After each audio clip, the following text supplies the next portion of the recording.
Chosen one, someone is thinking of you right now in a way you never imagined. It is not a fantasy, it is not a coincidence, and it is not what your gaze, accustomed to disappointment, wants to believe. It is something silent happening in the heart of a person whom God has been preparing elsewhere, far from your eyes, far from your attempts, far from your control. And this person has recently started to see you in a different way. Not for your appearance, not for your success, not for anything you tried to prove. Something much rarer has been discovered. Your truth. Who you are beneath everything the world forced you to sustain. I know there is a part of you that hears a phrase like this and immediately tries to protect itself. You read, you feel something in your chest, and almost instantly your mind whispers for you not to be deceived once again.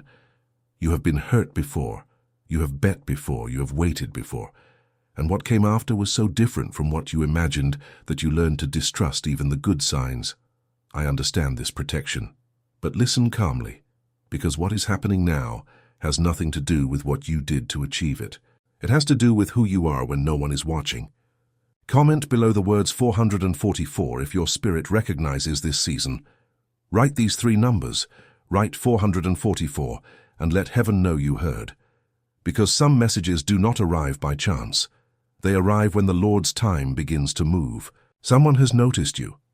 And what this person noticed was not the version you present to survive. It was the sincerity you still maintain after everything. It was the authenticity you did not trade for approval. It was the emotional depth you protected like a treasure that few would deserve to touch. It was the genuine kindness that remained alive in you, even after so many deceits that had every right to harden you. In a world where almost everyone is acting, you remain real, you remain true, you continue to show humanity. And that chosen one is a rarity that does not go unnoticed when it finally arrives in front of the right person. Many people attract attention, by appearance, by status, by a loud personality, but few people leave a mark, and the mark you leave is not made of what you do. It is made of the energy that remains after you leave the room. It is made of the silence that stays with those who listen to you. It is made of the warmth that lingers in those who were cared for by you without realizing it. You belong to this second category. You are of those who stay. You are of those who remember. And that is exactly why this person can no longer get you out of their head. There is something you need to understand about the heart that is being moved right now. This heart has already lived through a lot. It has been through superficial relationships that promised depth and delivered emptiness. It has known temporary connections that dress themselves as eternity.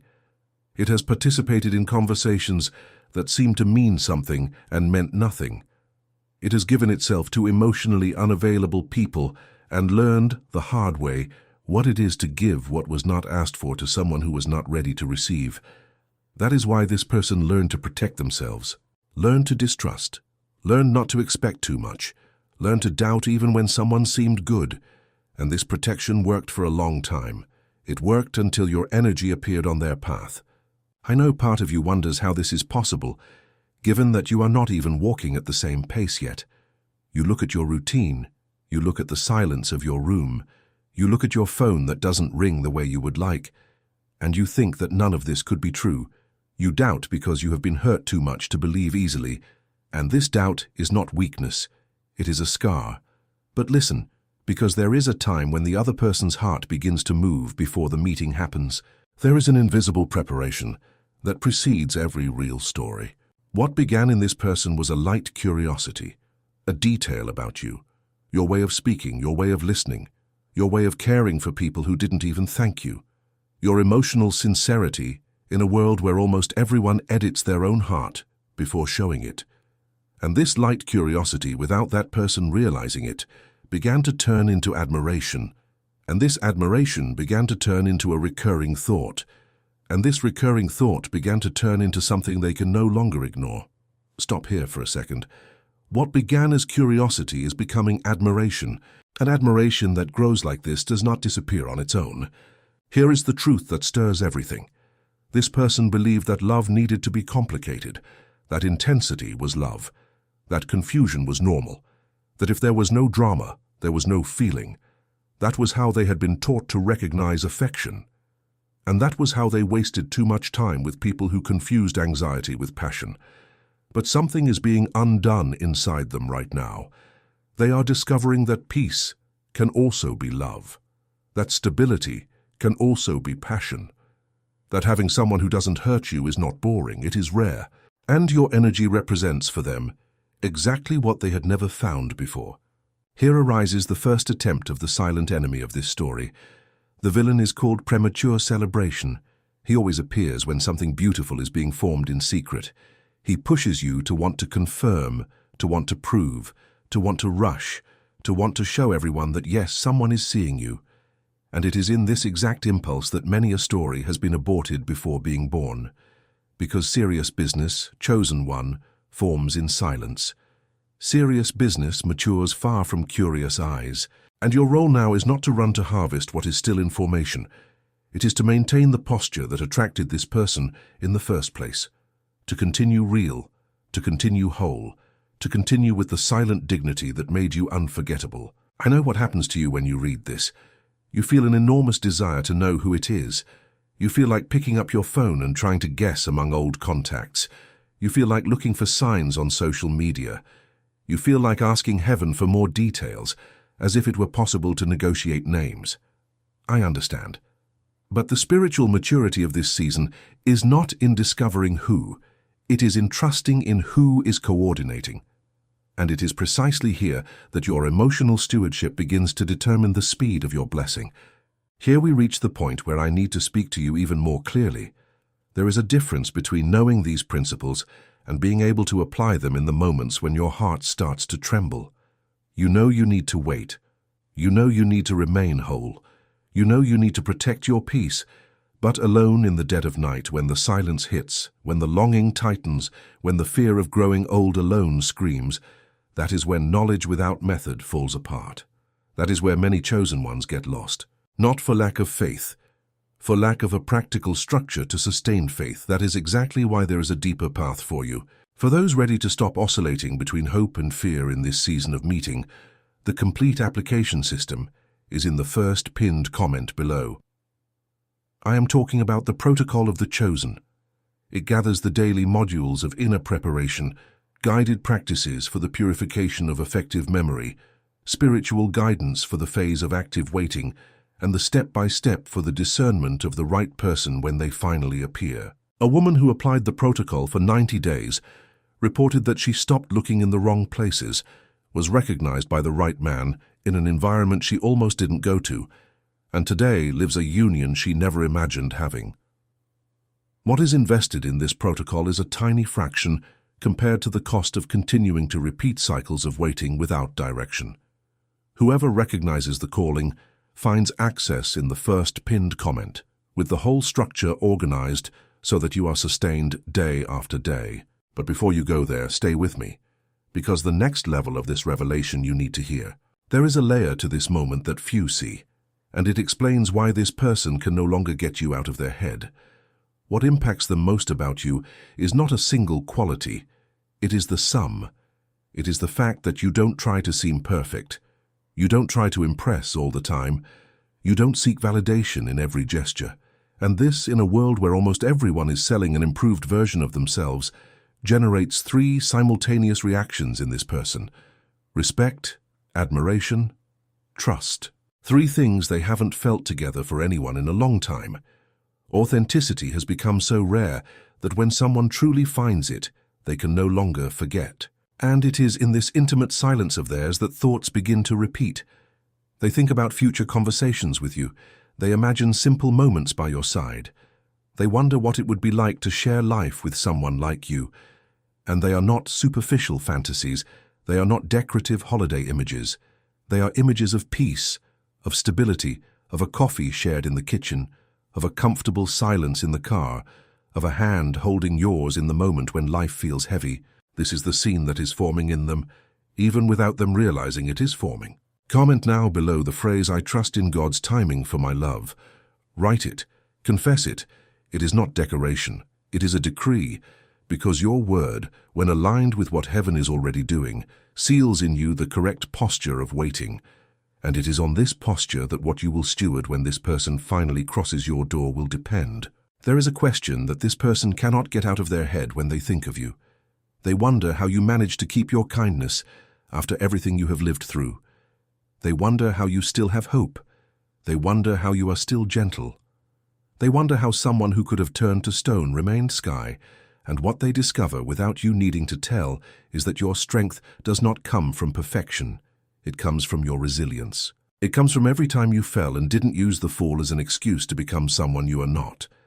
It comes from your silent choice, repeated many times, to continue believing that it is worth being good even when the world does not reward it immediately. This is your invisible crown, and they see this crown. And it is precisely there that a new fear appears in their heart. The fear of losing a real opportunity, the fear of letting something important pass by, the fear of not being emotionally prepared for someone like you. This fear is not paralyzing. It is pushing. It is making this person question old habits. It is making this person review wounds they had learned to ignore. It is making this person grow in silence, because someone who is being prepared to meet you does not arrive the same way they were yesterday. They arrive after an internal house cleaning that often not even you see. Here appears another villain in your story, and he is subtler than the first. He is called the addiction to external validation. He seduces you into telling friends every move. He pushes you to post subtle hints, to publish enigmatic verses, to ask for confirmation from 3 different people about the same intuition. And every time you give in to this addiction, you give a piece of your blessing to those not authorized to have an opinion on it. Discretion is not coldness. Discretion is stewardship. It is the care of those who understand that a new house is not shown before the roof is ready. Keep in silence what heaven is building in silence. I know how difficult this is. You want to share, you want to celebrate, you want to talk to someone who confirms what you feel. And this desire is human. But listen, because you are not in a relationship yet, you are in a formation. And formation is conducted in secrecy. That which you sustain in intimacy with God manifests with power out there. That which you anticipate in loose words weakens before it is born. You have noticed in yourself something that this person is also noticing now. You don't give your heart away easily. You observe before trusting. You feel deeply, but choose who deserves your depth. And this care, far from pushing the right person away, attracts the right person. Because the right person does not need an open door. They need a worthy door. Your depth does not intimidate them. Your depth inspires them. And that is why they are starting to want to be better, not to impress you, to be worthy of what they perceive exists in you. Remember this truth and take it with you until the end of this waiting time. They are discovering the truth that has always been in you, not the fantasy, not the idealized version, the truth.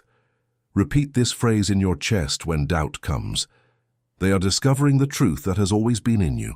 There is a point in this season that resembles the story of someone in the Holy Scripture. Think of Ruth. She didn't chase after Boaz. She didn't stage scenes. She didn't use cheap strategy. She cared for her mother-in-law with loyalty. She worked with integrity. She kept her posture. And she was seen in silence by the man who had already been designated by God to honor her. Boaz was not convinced by performance. He was captured by silent reputation. And it was Ruth's silent reputation, built far from his eyes, that opened every door before her. The same principle is fulfilled here. What you are on ordinary days is being registered in places you don't see, and heaven passes this record on to the right person at the right time. Think now of Isaac. He didn't look for a wife on the roads. He meditated in the field. He remained in his place. He cultivated the presence of God. And it was exactly in this posture that Rebekah, without him moving, was led to him by a servant moved by prayer. The right person doesn't arrive because you ran faster. The right person arrives because you remained in the field.